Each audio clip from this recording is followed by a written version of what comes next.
मौलाना मुमताज अहमद सालिक बस्तवी साहब जो सीनियर शायर माने जाते हैं, उनसे मेरी मुद्दबाना गुजारिश है कि डाइस पर तशरीफ लाएं। रजाकारों से गुजारिश है कि अदब और एहतराम के साथ उनको डाइस पे पहुंचाएं। मौलाना मुमताज अहमद सालिक बस्तवी ने जो शायरी की है, हर मौजू को उन्होंने अपने अशार में ढाला है, चाहे दीनियात हो, समाजियात हो, सियासियात हो, हर मौजू को उन्होंने शायरी रंग दिया है। वो हमारे बीच तशरीफ रखते हैं। हमारे बीच एक बहुत ही अहम शख्सियत तशरीफ ला रही। अभी सदारत की बात हो ही रही थी कि हमारे अरशद खान साहब तशरीफ ला चुके हैं, सामने है। हमारे रजाकार उनको डिस्टाइज पर लाने की कोशिश। पुरजोर तालियां अरशद खान साहब के लिए। अखिलेश यादव के एडवाइजर, मुलायम सिंह यादव के एडवाइजर, जौनपुर के विधायक, साबिक विधायक आली जनाब अरशद खान साहब तशरीफ ला चुके हैं। पुरजोर तालियां इनके लिए। आज के मुशायरे की सदारत फरमा रहे हैं आली जनाब अरशद खान साहब। बड़ी खुशी की बात है, अब देर से सही मेहमानों का सिलसिला आने का जारी है। मैं तमाम रजाकारों से गुजारिश करता हूं कि खास तौर से हमारे सामीन जो भी हों, जैसे भी हों, उनको बड़े एहतराम के साथ नशिस्तों पे बैठाने की कोशिश करें। किसी किस्म की कोई बदमज़गी पैदा ना हो।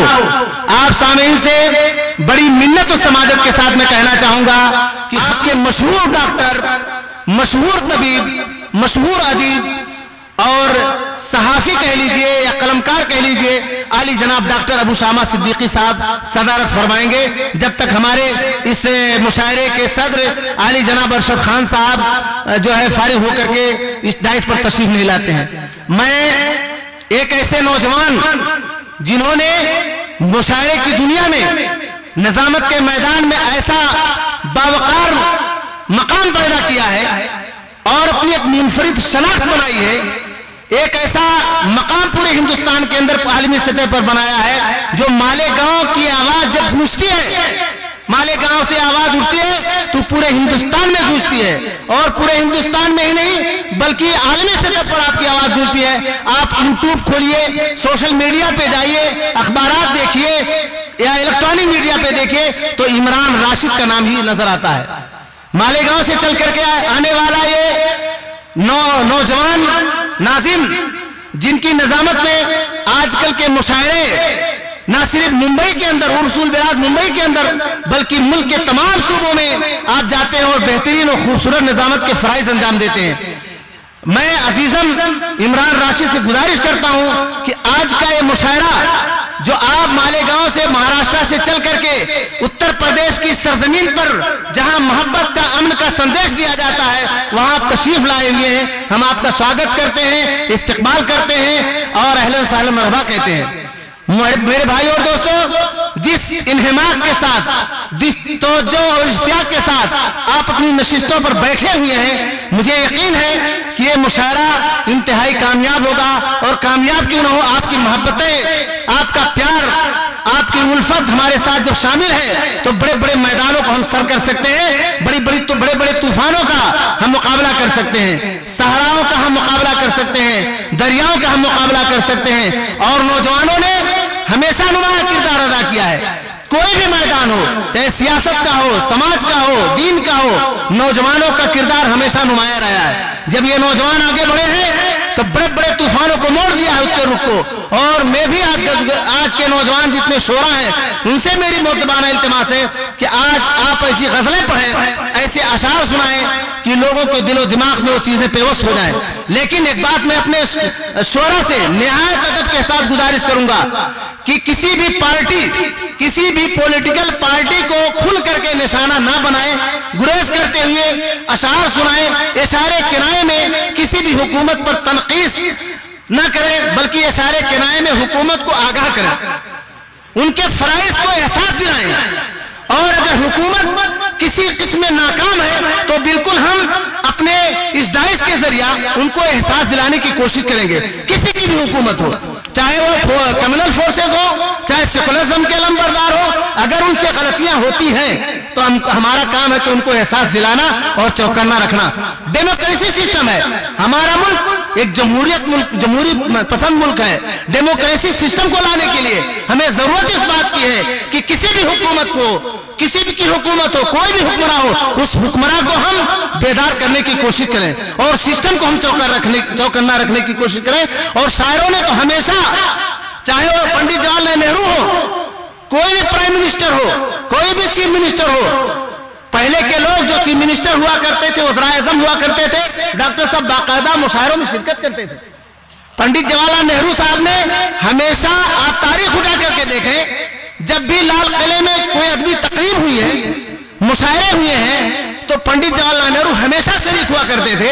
उसमें बड़े बड़े हिंदुस्तान के मोतबर, नामवर, मुअज़्ज़ज़ शोरा शरीक होते थे और उस वक्त के वज़रा भी शरीक होते थे और मुशायरे पढ़े जाते थे।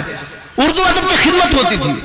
उर्दू जबान को, जबकि हिंदुस्तान की ये पैदावार है, हिंदुस्तान की पासदार है, लेकिन अफसोस हमने इस जबान को कभी मुसलमानी कर दिया, कभी अफगानी कर दिया, कभी पाकिस्तानी कह करके हमको दहशतगर्दी जबान कहा गया। ये निहायत अफसोसनाक, वो शर्मनाक बात है। मैं इस दायित्व से ऐलान करना चाहता हूं कि जो लोग अपनी औलाद को अपनी औलाद कहने में जो है शर्म महसूस करते हो, उनको चुल्लू भर पानी में डूब जाना चाहिए। ये अपनी औलाद है, उर्दू जबान हिंदुस्तान की पैदावार है और हिंदुस्तान से पली पली है, हिंदुस्तान से फरोग पाई है। इसलिए हमें चाहिए कि इस उर्दू जबान को हम गले से लगा लें और फख्र करें कि हिंदुस्तान की जबान है, चाहे हिंदू हो, चाहे मुसलमान हो, चाहे सिख हो, चाहे दलित हो, सबकी जबान है।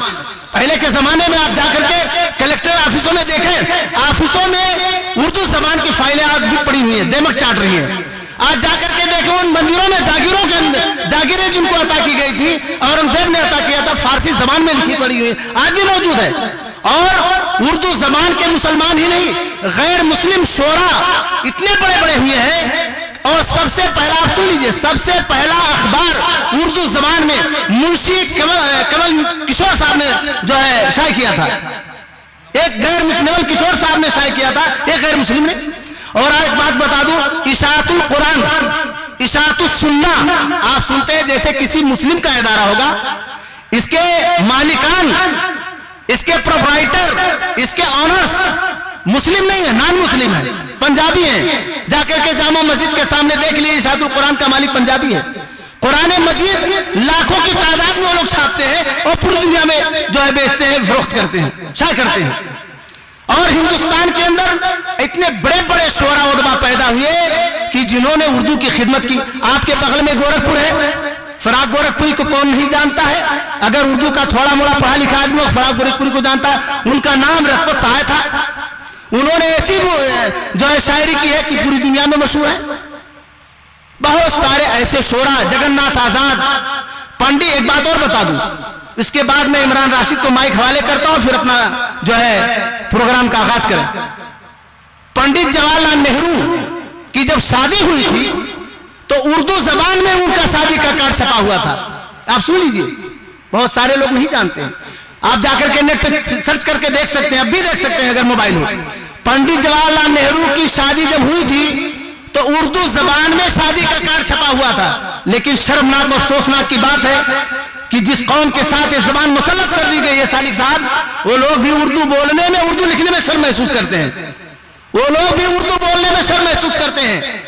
आज जरूरत इस बात की है कि इस दायित्व से मैं ऐलान करना चाहता हूं कि उर्दू बोलिए, उर्दू लिखिए, उर्दू पढ़िए, उर्दू पढ़ाइए और उर्दू को फरोग दीजिए।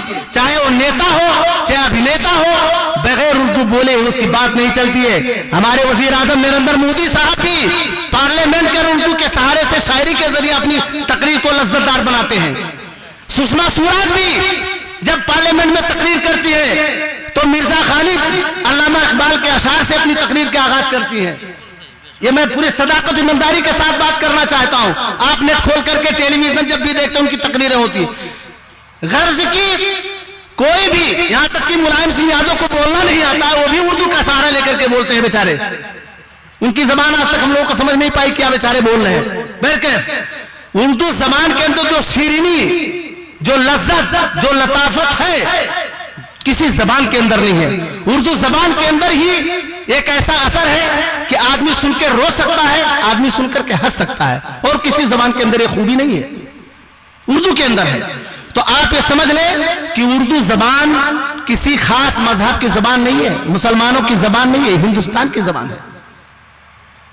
ये कतई गलतफहमी के लोग शिकार हैं कि उर्दू मुसलमानों की जबान है। इसलिए उर्दू पढ़ना चाहिए, उर्दू बोलना चाहिए। बहुत सारे हमारे सिद्धार्थनगर में या हिंदुस्तान में ऐसे स्कूल्स हैं जहां उर्दू हिंदू मुस्लिम सब पढ़ते हैं।